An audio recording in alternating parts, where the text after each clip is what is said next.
Eh bien bonjour à toi mon ami, j'espère que tu vas bien, moi ça super. Aujourd'hui on va voir toutes les fonctions que t'offre Binance Future. Tu vas voir qu'il y a d'énormes outils et qui peuvent te servir au quotidien.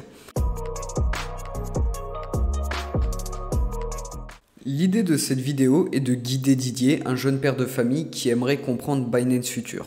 Il a une petite épargne et il aimerait la mettre en jeu pour fructifier son épargne. Bien évidemment, ce sera compréhensible pour tous, malgré que c'est un sujet assez compliqué que l'on va trader, qui n'est pas forcément bien expliqué dans toutes les vidéos, mais je vais essayer de le simplifier au maximum pour que prenne un peu comment marche Binance Future.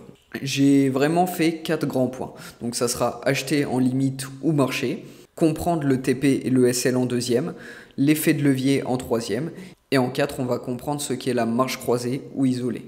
Bon, directement, commençons sur l'interface de Binance Future. On est sur l'interface de Binance. Comment accéder à Binance Future? Il faut aller dans les dérivés et tu as deux possibilités, soit en USD ou soit en coin. La différence est simple, c'est que si tu prends en USD, tu vas être en stablecoin type USDT et type BUSD. Sinon, tu peux trader sur Binance Future avec des coins, n'importe quelle crypto-monnaie tu pourrais trader avec. Suivant ton choix, nous pour l'exemple, on va prendre plutôt des stablecoins, les USDM. Directement, par défaut, on tombe sur le Bitcoin. Ensuite, tu pourras trader n'importe quelle crypto-monnaie, il n'y a pas forcément de problème là-dessus. Je voulais te montrer aussi la démarche pour créditer ton compte Binance Future, car comme je t'ai dit, il ne se fait pas automatiquement. Tu vas devoir d'abord créditer ton compte Binance, tu as probablement de la liquidité qui circule dessus, on a toujours un tout petit peu de liquidité qui traîne dessus malgré que c'est pas un wallet de stockage. Et ensuite, quand tu tombes sur l'interface Binance Future là où je suis, tu vas aller directement dans transfert et ça va te permettre d'avoir des tokens disponibles pour justement trader sur Binance Future.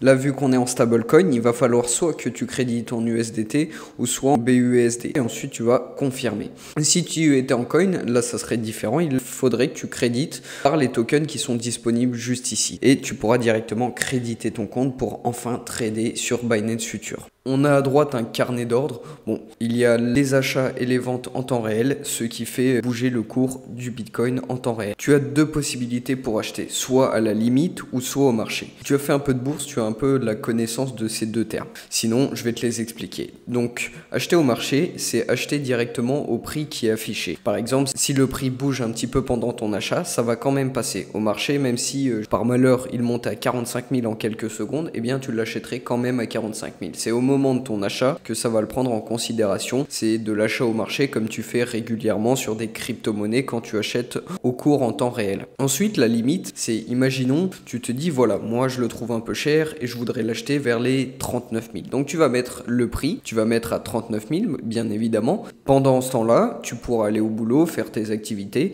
et ça va t'acheter automatiquement vu que tu as programmé qu'il devrait être acheté à 39 000. Si jamais il atteint la barre des 39 000, si jamais il n'atteint pas la barre des 39 000, ton ordre ne passera pas. Donc il va falloir que tu réeffectues peut-être à un prix plus modéré si les 39 000 étaient trop gourmands. Mais il y a cette possibilité et je la trouve assez pratique. Des fois on trouve une crypto-monnaie assez chère, on n'a pas forcément le temps de regarder le cours en temps réel H24 sur son téléphone pour savoir le moment propice d'acheter. La limite est parfait pour le genre de personne qui ne peut pas rester devant le cours un long moment pour déterminer le moment où rentrer. Tu pourrais bien évidemment tenter de rentrer à ton prix voulu grâce à la limite. C'est une fonction assez sympathique. Bon, je voulais vraiment te parler aussi des TPSL parce que pour moi ces deux fonctions sont limite obligatoires. Tu verras que tu peux faire autrement qu'en TPSL, mais je te conseille vivement de mettre un TP et un SL. Le TP, c'est le take profit. Le take profit, c'est se dire à combien veux-tu que l'ordre se termine. Par exemple, imaginons que tu l'achetais à 39 000 à la limite, peu importe. Tu voudrais par exemple un bénéfice à peu près vers les 42 000. Tu te dis voilà, moi je suis prêt à sortir aux 42 000. Donc tu peux mettre un take profit qui te clôturera ton ordre pour prendre tes bénéfices à 42 000. Tu prendras tes bénéfices. Tu peux calculer aux environs pour savoir combien ça te fera en bénéfices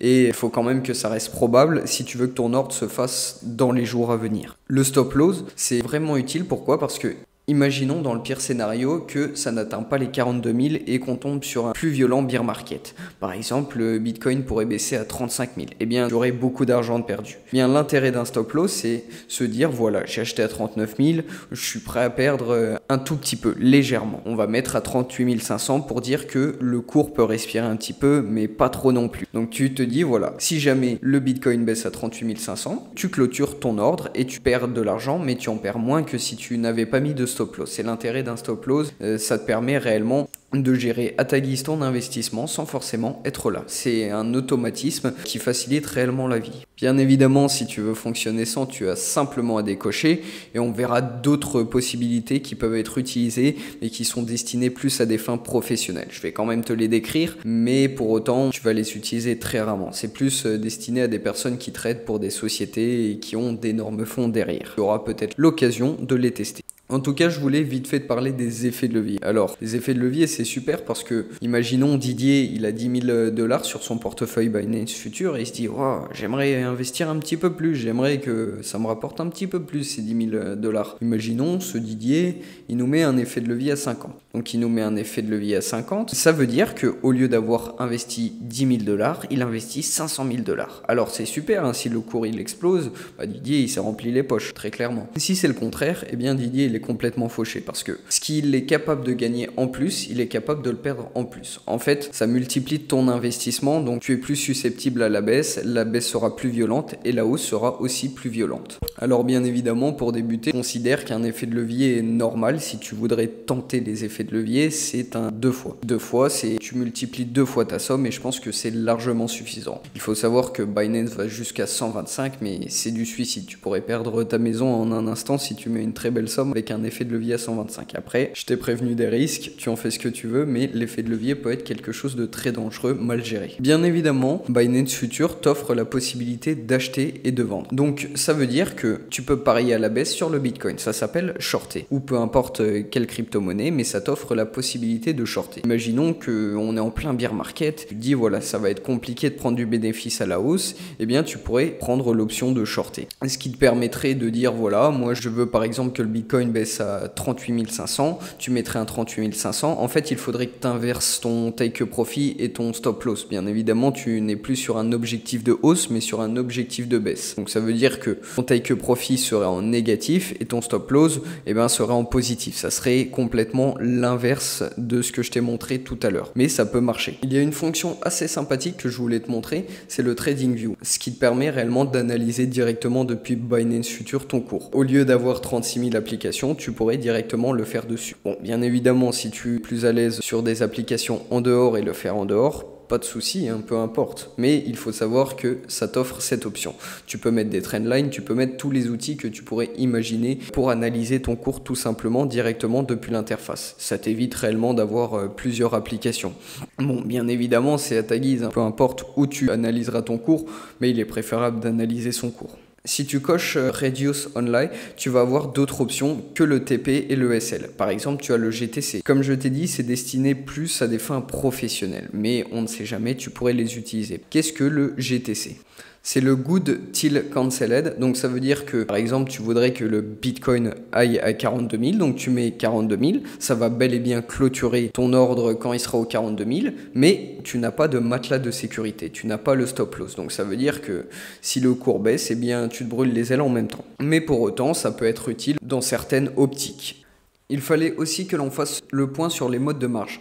Sur Binance Future, tu as 2 modes de marge, le croisé et l'isolé. Si tu veux sélectionner, ce sera juste ici. Bon, commençons par les explications. Si tu procèdes en mode croisé, Didier a 10 000 $ dans son portefeuille. On est d'accord, on prend toujours le même exemple. Donc ça veut dire qu'en croisé, il a fait, je ne sais pas, 5 ordres, il a passé 5 ordres. Si jamais il arrive à 10 000 $ d'endettement sur ces 5 ordres, eh bien ça va lui liquider toutes ses positions, vu qu'il n'aura plus de liquidité disponible pour répondre aux prochaines pertes. Alors qu'en isolé, ça te permet d'avoir le choix. Tu as bel et bien tes 10 000 $ dans ton portefeuille, mais tu peux assigner sur chaque ordre la valeur que tu veux. Par exemple, si tu veux mettre sur le Bitcoin 3 000 $, assigner de tes 10 000 $, 3 000 $ de risque sur le Bitcoin, tu peux. Et suivant tes autres ordres, tu peux mettre par exemple 1 000 $ sur un, 2 000 $ sur l'autre, voilà. Ça te donne le pouvoir de créditer tes ordres à ta manière. Alors qu'en croisé, en fait, ils sont tous reliés. Peu importe le mode de marge que tu choisiras, il n'y a pas de bon ou mauvais mode de marge, c'est au cas par cas. Si tu veux que tout soit relié, marche en croisé. Si tu veux prédéfinir chaque ordre à combien tu veux risquer, mets en isolé. Mais en tout cas, voilà, ces 2 modes de marge, il faut bel et bien que tu les choisisses en circonstance de tes besoins et de tes attentes. Après, la fenêtre qui est en bas, c'est le récapitulatif de tes ordres ouverts, l'historique des ordres. Tu pourras retrouver ici tous tes ordres si jamais tu es perdu. Il y a aussi tout en haut toutes les crypto-monnaies qui sont le plus tradées sur Binance Future, Ethereum, LTC, bref, beaucoup de crypto-monnaies bien connues. Tu pourras trader n'importe quelle crypto-monnaie comme je t'avais dit au début de la vidéo. Bien évidemment, les crypto-monnaies qui sont répertoriées sur Binance Future. Mais en tout cas, ça offre quand même de grandes possibilités et je pense que tu as pas mal de choix pour trader pas mal de crypto-monnaies. Bien évidemment, tu as des informations facultatives, mais qui peuvent te servir à l'analyse, le volume des 24 heures, bref, tu as tous les échanges qui sont en train de se passer, la variation dans la journée, énormément de petites choses qui pourraient être ajoutées à ton analyse, qui pourraient solidifier ton analyse. Voilà, je pense qu'on a fait le tour sur Binance Future. J'espère que la petite vidéo t'aura aidé. N'hésite pas à liker, à commenter, à t'abonner. Je te dis à la prochaine pour une prochaine vidéo.